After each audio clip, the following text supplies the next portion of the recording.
Hello, everyone. My name is David Michael, And I'm Michael Carter. and we are Ridiculously Bored.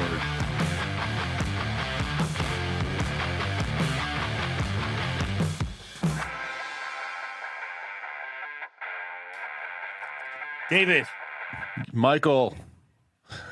It's been a now busy that week. the pandemic's easing up and you started traveling a little bit, where were you last week? How was it? What'd you do? I had to go to, well, I didn't have to go to, but my wife's company is headquartered in Chicago, and my company is headquartered in Chicago. So she needed to make a trip out there for some meetings. So I figured I would tag along and just, show my face in the headquarters office once or twice. So it was good. Got to hang out with some coworkers. We actually stayed with a coworker of mine, which also happens to be good friends of ours. So yeah, we had a great time. They just spoiled the absolute shit out of us. I mean, I still have the meat sweats from the fact that we had all sorts of different steaks and grilled meats and all sorts of shit this week. So they spoiled the absolute shit out of us, and I gained 5 pounds. I just stepped on the scale this morning, and I'm like, son of a bitch, I was doing so good. In 1 week, you gained 5. I've only gained 5 the whole pandemic that I've been home. You did it in 1 week. Yeah, 5 pounds, like literally to the dime, 5 pounds. And Is there any chance that all the meat you had was like that dress that Lady Gaga wore? For you to be wearing it? I feel like I probably could have covered Lady Gaga with the amount of meats, at least her privates. Ooh. Yeah, it was quite the extravagant. We ate our way through Chicago. Let's just put it that way. Yeah, very nice. Yeah. How about you? How was your week? Week was good. Me and a couple cousins got together for dinner, and that was the first time we've done that in, got to be 15 months now. Wow. And, a couple of funny things happened after dinner. We're like, hey, let's go to the Starbucks across the street. We go there, it's closed. And now, like any good red-blooded American, Wait, all hold I on. want is Time out. Starbucks. Time out. Starbucks doesn't close. Yeah, that's exactly. So, well, it's a smaller town. It was in White Plains, so it is a smaller town. It was closed for a reason. I don't remember what it was. It had a sign on the door that said something like "washers broken" or somebody threw up on the ground. Whatever it was, they were closed. So now, as Italians would say, the Gulia was in me. I wanted Starbucks, had to have Starbucks. Right. We look up online where another one is. It's not that far. We go to it. That one closed as well. About 9 o'clock at night, but still. So that one's closed. So we're like, motherfucker. So we look up online where a third one is. We all get in the car. We drive the 10 minutes to get to it. Closed. Turns out, to be fair, I misread the instructions. I thought it was a particular one, and it was actually a different one. So I'm like, I'm not giving up. Like, let's keep going. Like, so let's see bring how up the far we fucking can go. phone again, find my Starbucks. Let's do whatever we need to. So we finally got to a fourth one that was open till 9. It was like 8:40 by the time we got there. The lady behind the counter did not enjoy my jokes about how I'm like, this is the fourth one we've gone to tonight. Like, I think she thought I was kidding or drunk, one or the other. But Yeah. so how far would you go? Go ahead. I have so many questions. Shoot. Why? So there are a few drinks on a Starbucks menu that do not have caffeine in it. All right. So 8:45, 9 o'clock. Like, did you need caffeine? Did you need to pull an all-nighter? Like, what was going on? Why did it have to be Starbucks? One of the guys had a little bit of a drive home, and he wanted Starbucks. So that started the ball rolling. Got it. And I think he got it with caffeine. I wasn't listening to him when he ordered.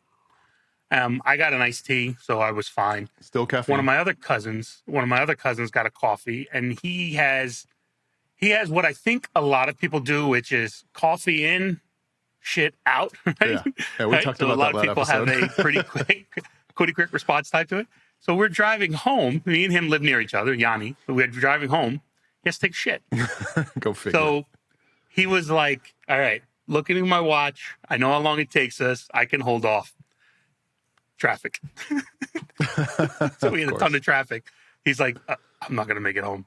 So he's like, there's a rest stop near us that I'm going to have to go to the rest stop. So I'm like, all right. So I pull into the rest stop. There's a guy working. Guy just came out of cleaning it out. And I think this is a 24-hour rest stop. I don't know. I don't use rest stops. I mean, I barely shit in my own toilet, let alone a rest stop. Right. So the guy's like, nope, you got to go shit in the porta potty Oh, outside. shit. So my question for you is, I'm putting my cards on the table right away. I'm not shitting in a porta potty. I would rather shit in my pants, call my wife to come and pick me up.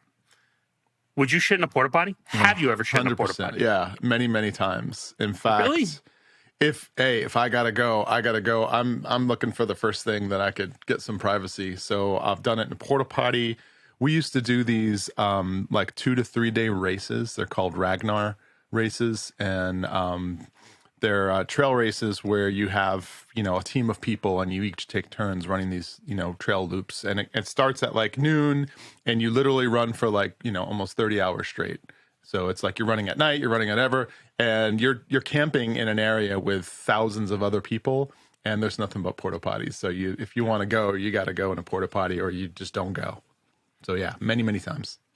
Okay, isn't when you're camping, isn't the thing you go dig a hole somewhere, you shit in a hole so the bears don't smell it and stuff? Aren't you supposed to do that? Yeah, but this is like a campground with like a big, like, it's almost like a little village that they set up just specifically for the race. Everybody has their tents.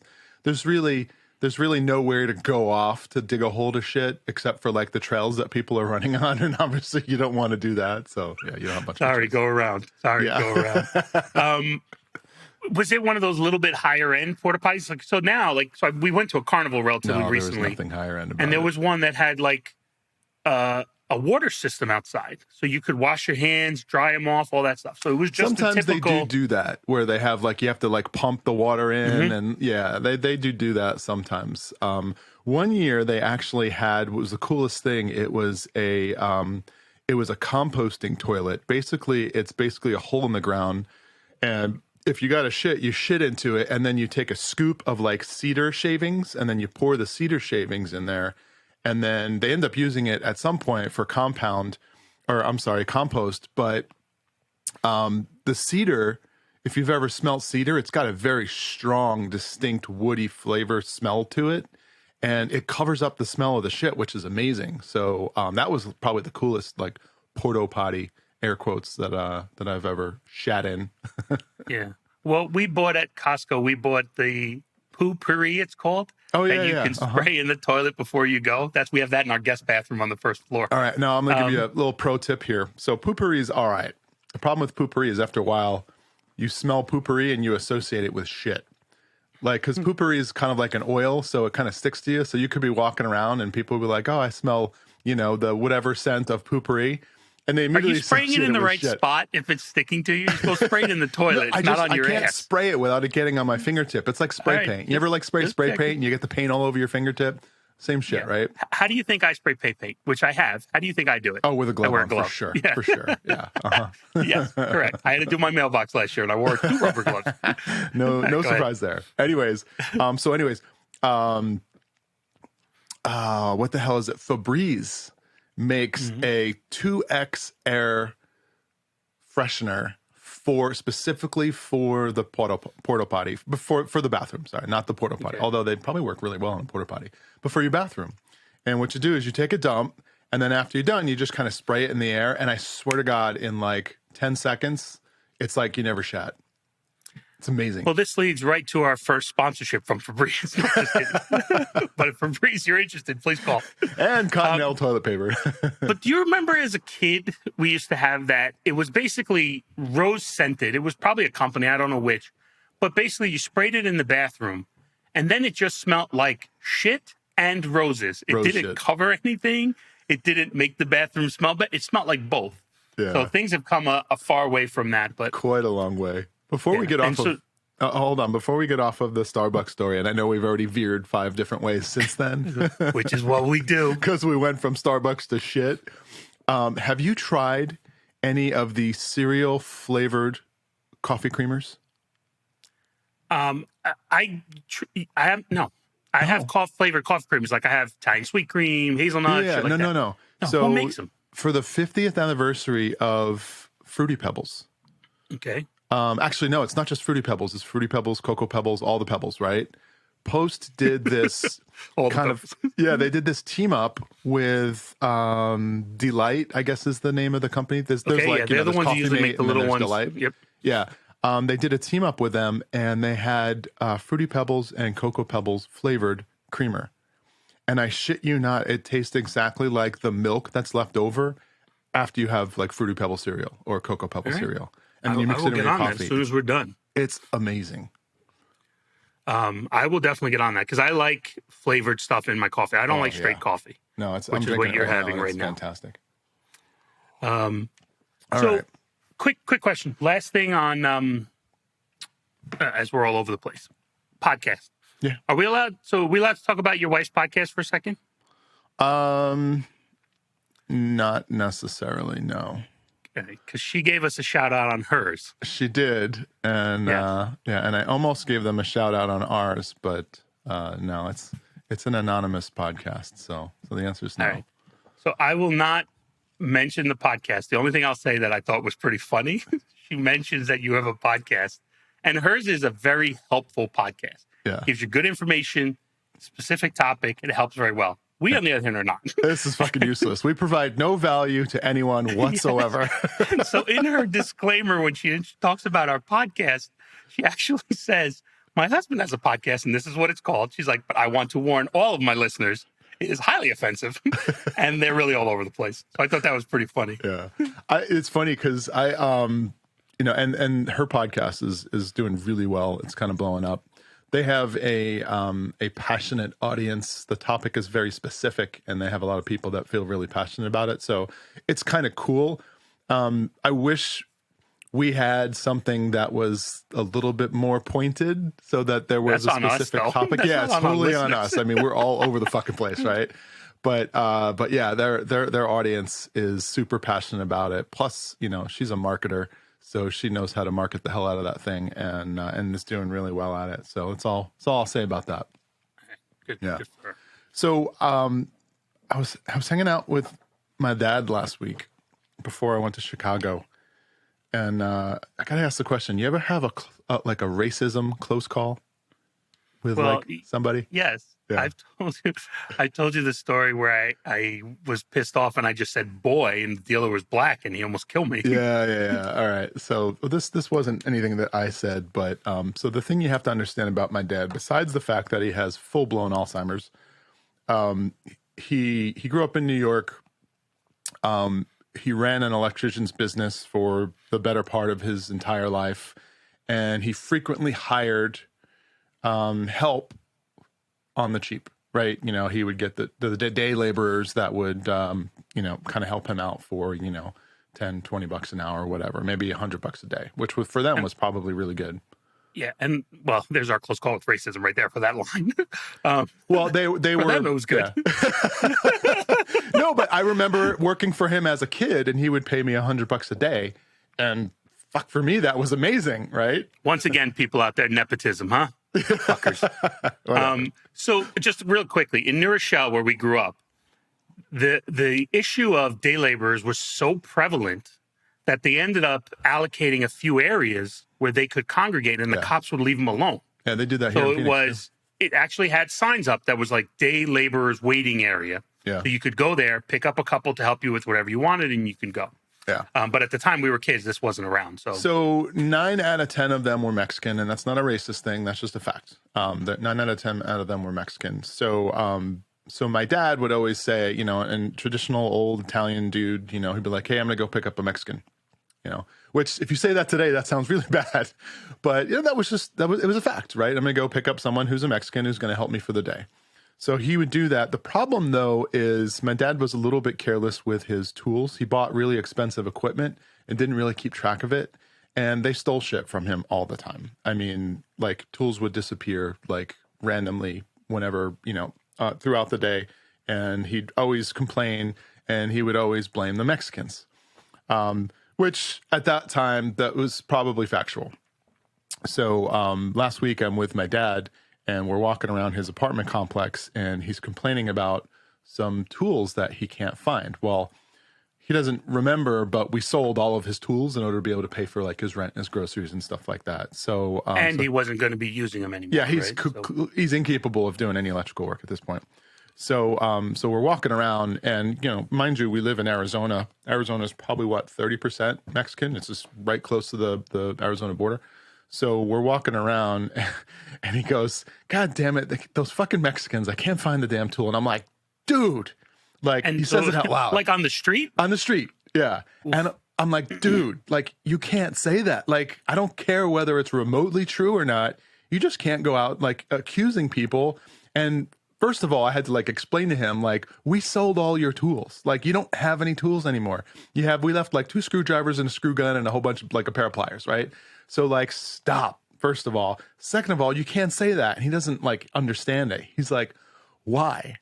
So, I kind of just said, look, I said, let's go back to your apartment and we'll have this conversation upstairs. Like, that's just not something that you say. So that reminded me of the time you and I were in Vegas with it was the one time where like 12 people went with us and we decided to go to a boxing match. Oh my God. Do you remember where this is going? Yes, I know where it's going now. When you started, I was like, did we do something with Mexicans? No. But yes, now I remember. So, yes. But we did have a close call with racism, right? Right. So that's where this is going. So I don't remember all the details. So you'll have to fill in. I remember some. Yeah, yes. You'll have to fill in some. But we had a very diverse group of people. As we know, Mike spent some time in Australia. He's got friends from Australia, from the UK, from all over the place. So we had about 10 or 12 people, and we decided we were going to go to a boxing match. And, they had a card, and the card had 5 or 10 fights on it. But the main card fight, like the fight at the end of the night, were these 2 really highly ranked black guys that were just absolutely ripped to shreds. Heavyweights. And clearly there was some bad blood between these 2 guys, right? So we're excited. And what we did before every fight, now these are no name fighters. It's not like, the WBF or whatever the major like fighting, boxing commissions are. Like this is like amateur shit. So we don't know any of these guys. We've never seen them before. So before the fight, we'd all like pick our favorite. Like who do we think's going to win based upon watch? It was almost kind of like when they trot the horses out at the beginning of a horse race. You look at the horse and you size them up and you're like, oh, I think number 4 is going to win. So we did that, and everybody in our group of like 10 people like kind of picked one person. We bet on it because that's what we do. Yeah, because we're horrible degenerates, and we were in Vegas. So one in Vegas, one in Rome. So anyways, these 2 guys start coming out. The first guy comes out, and his entourage is out there, and they're playing the music. And we're like, all right, that's pretty cool. And then the second guy comes out, and his whole entourage is there, and they're playing some music. And his second entourage starts chanting. Well, I gotta hold you off though first before you get more? There. Okay. No, I want to fill in some earlier stuff. So 2 of the guys are from the UK, and one I think was from Australia at the time. And racism there is very different than here, right? Here we still today, and you look at anything in the news, we still suffer from racism today, and we're having a lot of issues. And so, well, I guess I should say, while we tell this story, we are telling just a unique situation. We're just giving you facts here. This is what happened, right? So we're not leaning towards one way or the other. We're just telling you this is what happened.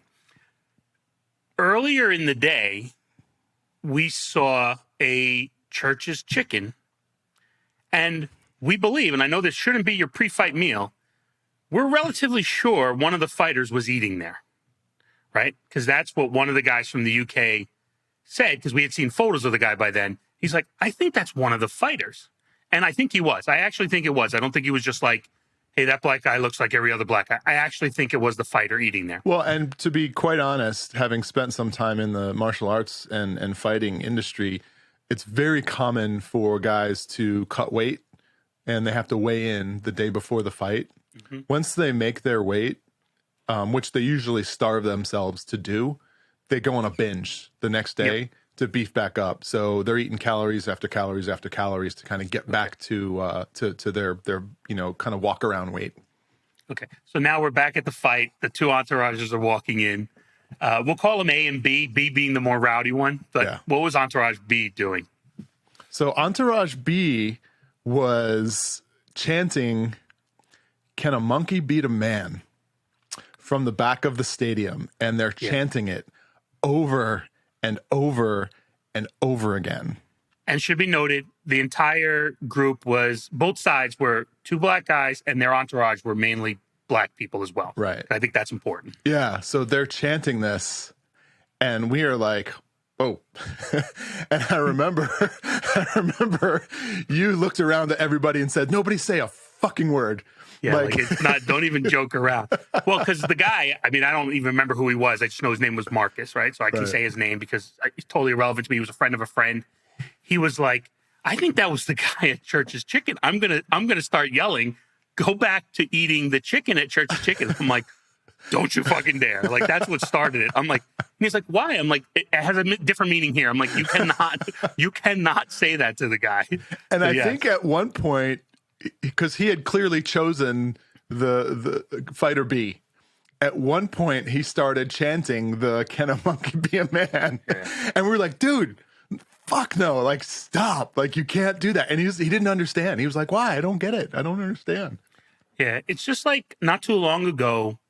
I'm blanking on his name. His last name's Adams. He played on the Oklahoma City Thunder. He was from New Zealand. Mm-hmm. And growing up, and he's Maori. He's not black. He's not Hispanic. He's Maori, like our Native Americans are. He said that growing up, his parents would always say, "Look at that little monkey run around," meaning the kids, like in a nice, friendly, playful way.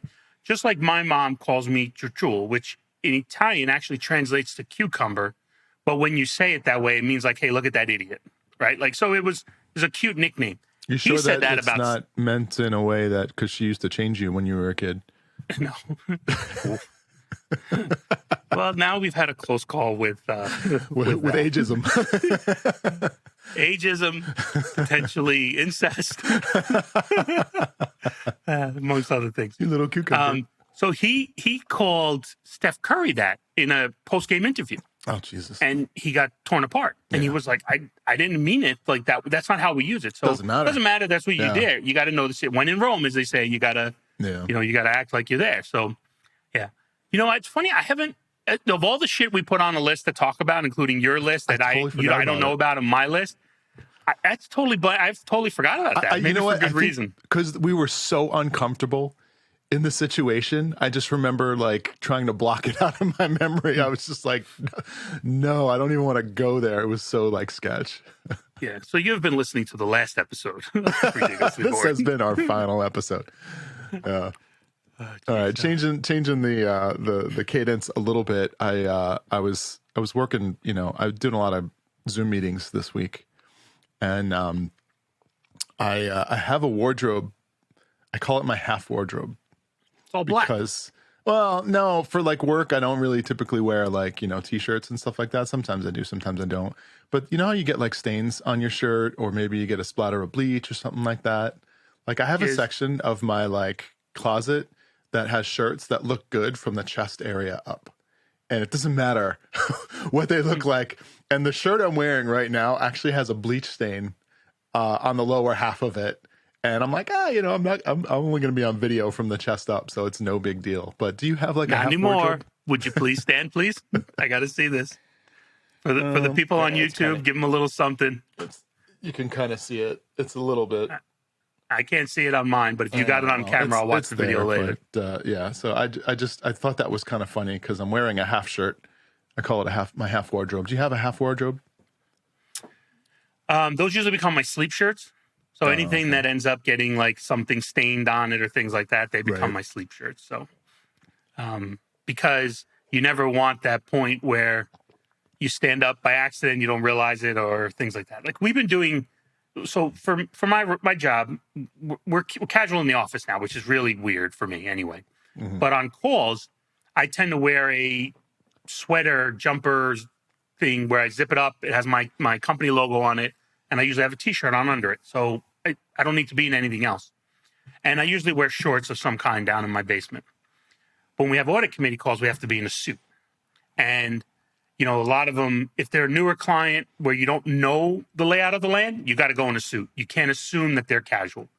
As it's been, most of my existing clients, we go business casual, dress shirt, no jacket, no tie. So one of the staff asked me, he's like, we got to be in a suit for this meeting. Should I have pants on? And I'm like, well, pants, yes. I'm like, suit pant, no. I'm like, I'm going to be in shorts under my suit. So it's just weird the environment we're in now, man, to say the least. Yeah. So we got cats. I'm going to change the subject to furry friendly animals so we don't get canceled. Too late. This could also be why we don't do live shows. So I have 2 cats, as you know. We got them on Super Bowl Sunday. And I think I've said before, the reason why it appears there were so many appointments was because, as it turns out, it was Super Bowl Sunday, which I didn't find out till after I made my appointment. Oh, jeez. So one of the cats this week he threw up a couple times and was just out of it. Like I could tell something was wrong, didn't know what. The night was going on, wasn't getting any better. It's about 11 o'clock. Cat had a look like he's done. Like he's not lifting his head. He's not playing with any toys, nothing. And what really got me, and look, it's funny, I don't describe myself as a pet lover, right? Mm-hmm. But obviously in only the few months I've become attached to these cats. Of course.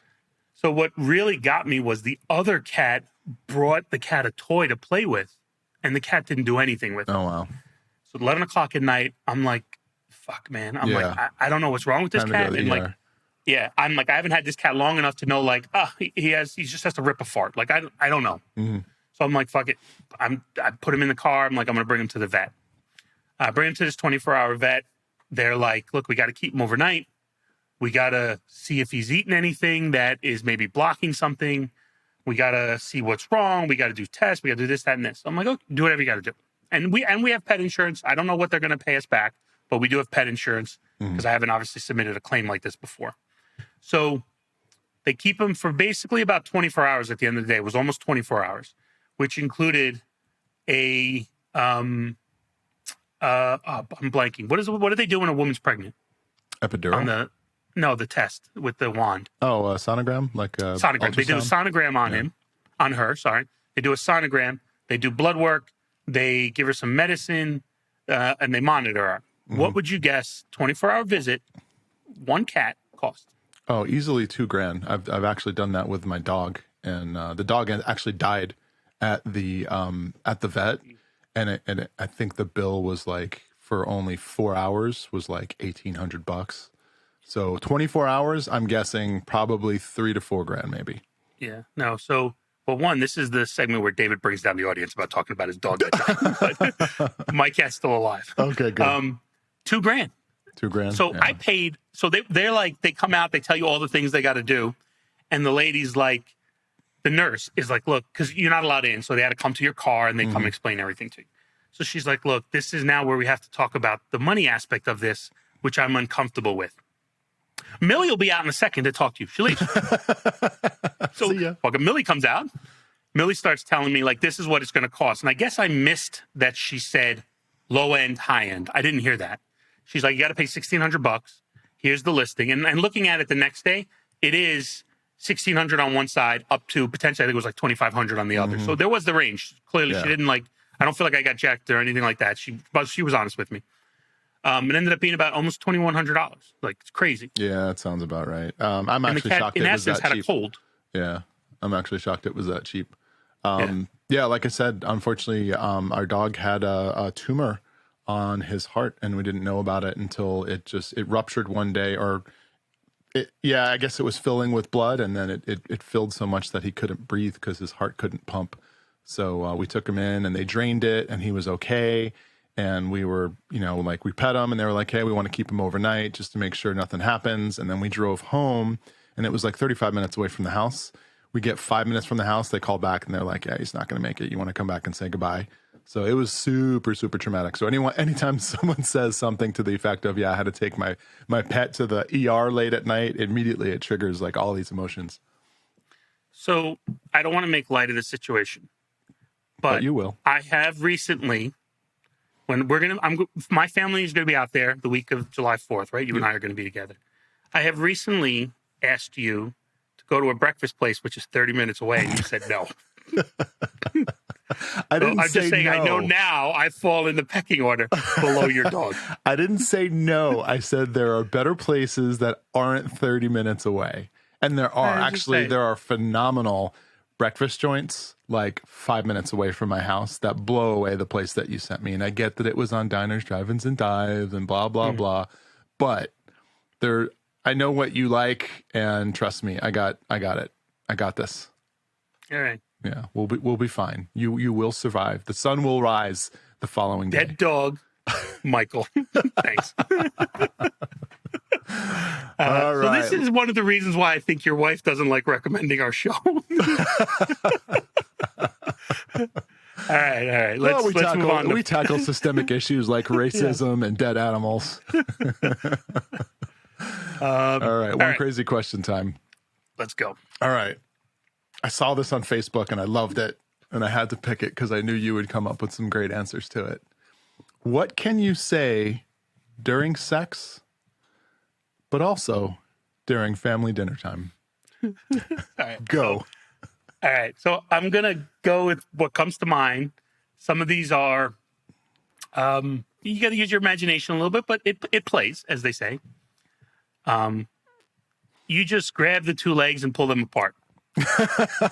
That's a pretty good one. All right. So I came up with a few. All right.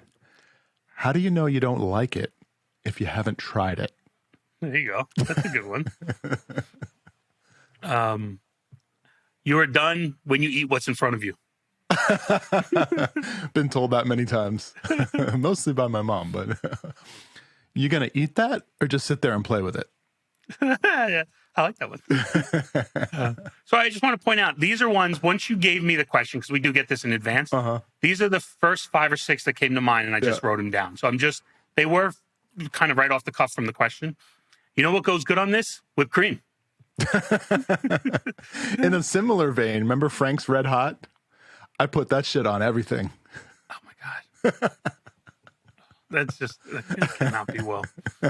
Did you ever, I think I told a story where a friend of mine, she got jalapeno shit on her hands, and her hands were burning for hours.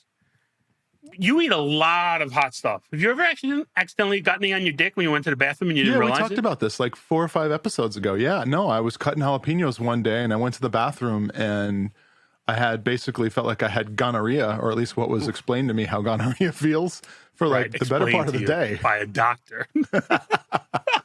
This is what you're going to feel for the next 24 hours. No, I think it was an Eddie Murphy joke that reminded me of what happened when fire. Oh, yeah. I got more. This is good, but your mom's is a little bit better. Oh, damn. I got one for the ladies too. It was nice, but the portions were a little bit too small. That's definitely for the ladies like, whoop. It may not look good now, but it tastes great. Jesus Christ. All right. Let's put a cap on that one. I've got a few more, but they kind of go into the realm of maybe we shouldn't talk about it because my kids listen to this. I'm just going to say the last one. This smells fishy. All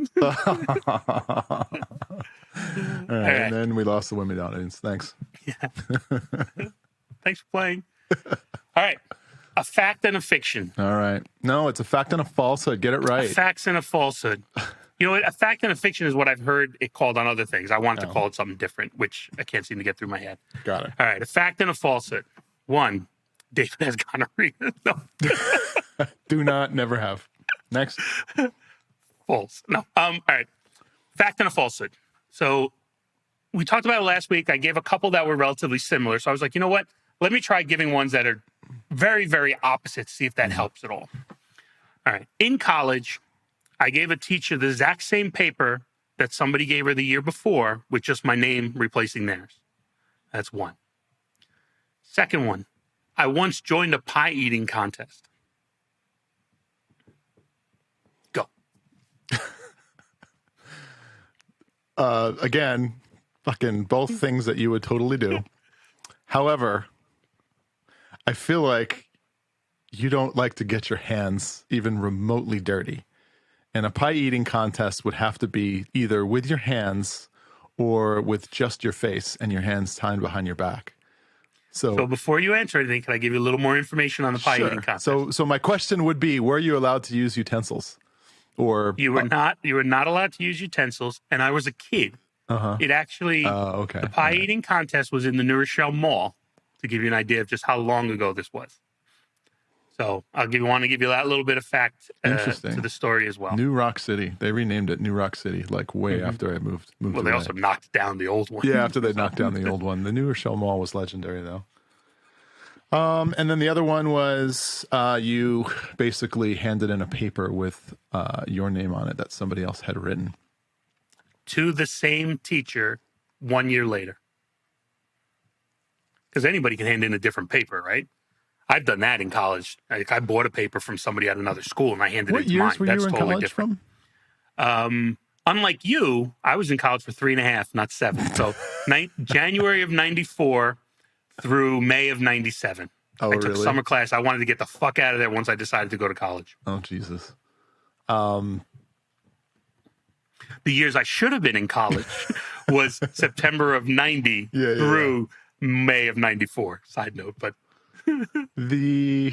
so you're trying to play into your head the internet side of things. Yeah, well, there's that. But so when I went to Arizona State, there was a store called Campus Corner on campus, and it had a back area, and in the back area you could buy papers like that people had written. And if they didn't have the paper that you needed for the subject that you needed, for a little bit extra, they could write one for you. So you could either buy one that was already written and they had on file. This is like a legit business. This isn't like some sideshow business that somebody was. So you could actually go to a store and buy papers. But it was commonly known that all the teachers, all the ASU professors, they knew about it. And they had kind of bought the papers on their own so that they can kind of test to see if someone was, using one of those papers. And I had fraternity brothers that got busted all the time. So, all right. So I'm going to make a decision. I feel like you threw the pie eating contest in there to kind of throw me off. I think you did eat pie at the mall. All right. So the one that is true is in college, I gave the exact same paper to the teacher 1 year later. Yeah. I feel like that's a weird for you because when you decided to go to college, you wanted to go to college. So I feel like you would have tried I also and put in more effort. didn't want to do some of these big papers. Oh, really? So did you get caught? Nope. You didn't get caught? One class, didn't get caught. One class, I bought an A paper from another school and I submitted it to my teacher and he gave a C on it because partly because it was me, right? He's like, this guy's a fucking knucklehead. I did graduate with honors. I want to point that out from college. Though I didn't graduate high school, but it's hard to keep a high GPA up for 7 years. Let's be honest. This is true. This is absolutely true. Hey, I lived in a fraternity house. So listen to this, balls, because I had a really good friend in college with me, and I told him, I'm like, dude, this is unacceptable. I'm like, I know this is an A paper. I went to the teacher and said, I think you're giving me a bad grade. You got to reread my paper. I think it's better than that. And I got a B+. Really? So how fucking ballsy is that? I didn't even write the paper and I went back and complained about it. Interesting. So the pie eating contest did happen in New Rochelle. I was at it with my sister, but my cousin, one of my older cousins, did the pie eating contest. I don't remember if he won or not. Interesting. But so that happened. I just wasn't the one doing the pie eating contest. Oh, that's interesting to me because that like pie eating, like when you and I were kids, I was lucky enough to have a metabolism that could keep up with all the junk food that we ate. But you and I ate anything and everything that we could get our hands on when we were kids. So that's why that one kind of surprises me. Including those sugar water quarter drinks from the corner. Oh, we loved those. That the guy tried to raise the price on at one point, and we're like, these are called quarter drinks for a reason. And they didn't sell. He raised the price. They didn't sell because a lot of times kids might get a quarter in their hand so they could go out and buy one. Well, and for you and I, that was a tough decision. So am I thirsty enough to not want to play a video game? That's essentially the decision we had to come to, right? Because we saved our quarters and we were playing Super Mario Brothers or Street Fighter or whatever they had at that point in time. But, we had to make a call that was like, all right, I'm so thirsty that I'm willing to not entertain myself for a half hour. And that's when we usually get in trouble. Good times. Good Good times. ties, good ties. All right, Michael. All right. Well, I think with that, we come to the end of another episode. Yes, but I'm Michael before we Carter. go, Oh, hold on. whoop, Before we go, thanks everybody for listening. We did actually pick up some new subscribers and listeners. Well, not subscribers. We picked up some new listeners in the past few weeks. So I want to welcome all the new listeners. Thanks for listening. Please give this video on YouTube a like. Give it a subscribe. Ironically, we have more listeners, a lot more listeners than subscribers. So subscribe so you get notified. It doesn't cost anything. Click the like button so that YouTube knows that we're here. And if you're listening to this on any of the podcast platforms out there, please also give us a rating and a review so that other people can enjoy our sick and twisted sense of humor, if you can even call it that. Well, remember, while we can be offensive, while we can be all over the place, we're the best kind because you listen to it in your headphones. You don't have to tell anybody you like it. But subscribe. All right. I'm Michael Carter. And I'm David Michael. And we are Ridiculously Bored.